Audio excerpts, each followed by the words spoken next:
I'm a serious person behind the screen. So, class, episode 3, Night Visiting. What a great episode. Very emotionally hard-hitting, I would say. Gave a lot of depth to some of the characters as well that I think was greatly needed, especially to Tanya and Matthias. I mean, you know it's going to be an emotional episode when the start of it is just crushing. It sort of reminds me of the first 15 minutes of Up. Not nearly as crushing as that, but still. The use of the song really added to it as well. A lot of the reason Life is Strange affected me emotionally so much, and sort of changed me the way it did, was because of the use of the songs during the emotional scenes. It sort of added to a lot of the emotion that was happening, and I really like that they do use that in this. And actually, it's sort of a kind of a new song that was released for the episode, which is kind of cool that they actually went to the lengths to do that. Night Visitor by Jim Moray. It's a good song, and it's good that they used it for this because it's quite emotional, sort of going through Tanya's life, and you should know what's going to happen just from last episode. You sort of know it's going to end with him, with her father dying in a stroke, and then when it happens, you're sort of like, you're not sort of ready for it almost.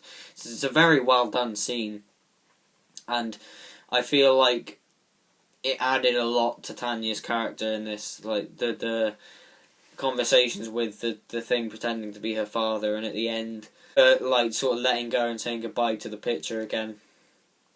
It's a nice ending, I think, and it really did add a lot. I think the thing that this episode does well is it plays with some heavy themes that could be hard, could be easy to get wrong, and could be easy to make them seem trivial or just miss the point of them completely. But I think Patrick Ness, the real achievement of this episode, he gets all those heavy emotional themes right, and he does them justice with his writing, which I think is a very, very good achievement for this episode. That's done again in Matthias's homophobic family kicking him out, and I admire him for doing that, for having the balls to do that, because a lot of writers would have just not done that.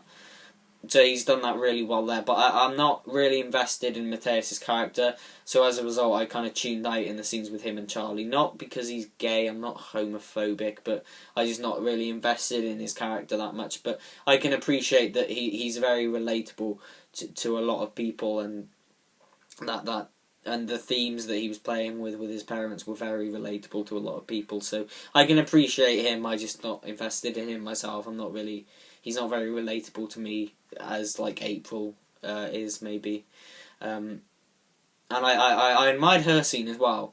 Her scene where she told Ram about her dad was very, very good. I really liked that scene with the music as well.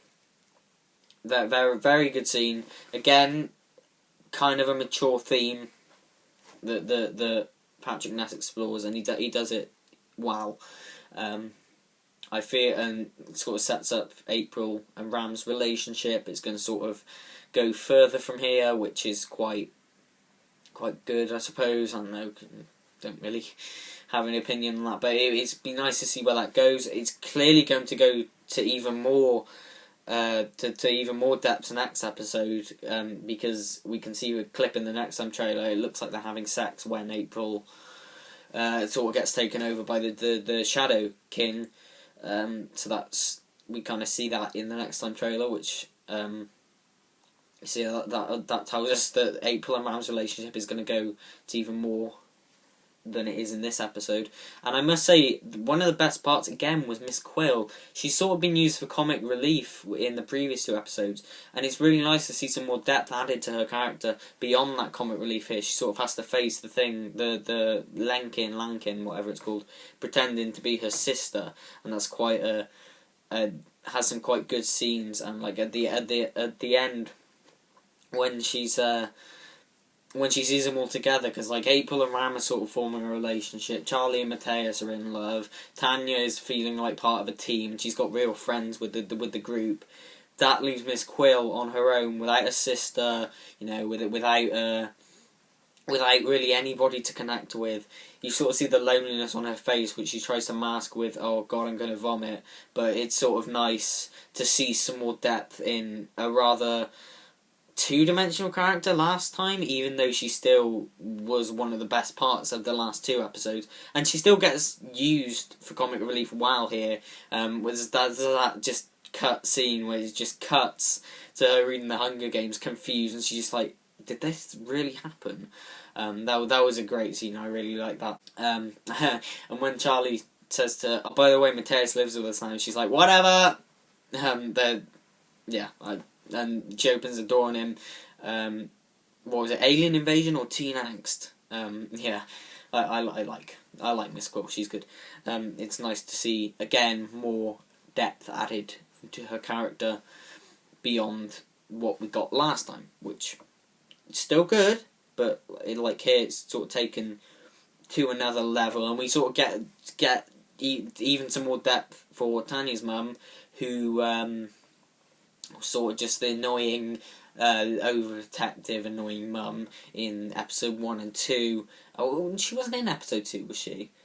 No, she was only in episode 1. She was just sort of the annoying mum. In this one, you can sort of sympathise with her a bit. Tanya's father dying, it's quite a hard hitting episode, and it sort of gives depth to a lot of the characters who you wouldn't necessarily like of episode 1 and 2. And I would say to people who didn't really like 1 and 2 to definitely stick around for this, because I think this might change their minds a bit, because it is a very, very well done episode. It's not very heavy on action at all, but it's more of a character study, although there is action in it, just not a lot. And I think this is one you need to watch more than once, because on the first watch I thought, yeah, it's good, it's another good episode. Didn't really see the emotional depth that I do now. On a rewatch, you can sort of see where all the characters are going. It's worth having a rewatch, definitely. I just remember an really funny bit with Quill when she just randomly gets a bus and she drives it around the corner, and they're just like, where'd she get a bus? She's very resourceful. It just makes me laugh. The guy playing Jasper was pretty good. Did you know he's in Doctor Strange, by the way? He's Stephen's physical therapist.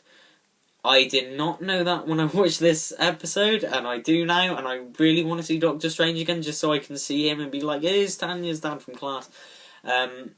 He was very good. I thought the puddle thing got really old after a while, because it got to the point where every sentence was just puddle, puddle, puddle, and it's a bit like, yeah. Even Ram comments on it, how stupid it is. At the end, it's not stupid. It's a nice sort of character quirk why she's called Puddle, but like it gets a bit old when it's constantly saying that, and even Ram just says, "What's Puddle?" That was nice. Again, there's a lot of nice character beats in this episode. A lot of nice imagery with the vine things, the Lankin. Like they do look quite like the Crinoid. I'm glad they're not, but it's quite nice to see that on screen. It's a very nice episode. It's a very deep one. I can imagine a lot of people crying at this, whether it be the Charlie and Matthias scenes, or whether it be the main focus of Tanya's dad and her family. The opening scene and the end scene is quite emotional, of course. Or maybe it might be April's backstory with her dad, with her alcoholic dad who tried to drive them both off the motorway. Yeah, there's a lot of things that people can relate to in this episode. A lot of things that are quite emotionally charged, I would say. And I'm glad that they really feel like a team now. Like the last episode, April, Tanya, well, to a lesser extent Tanya, but definitely April, didn't get a lot to do. She just sort of went to the headmaster, then he got killed, and then she's just sort of in the background. I'm glad the characters like her got more to do here.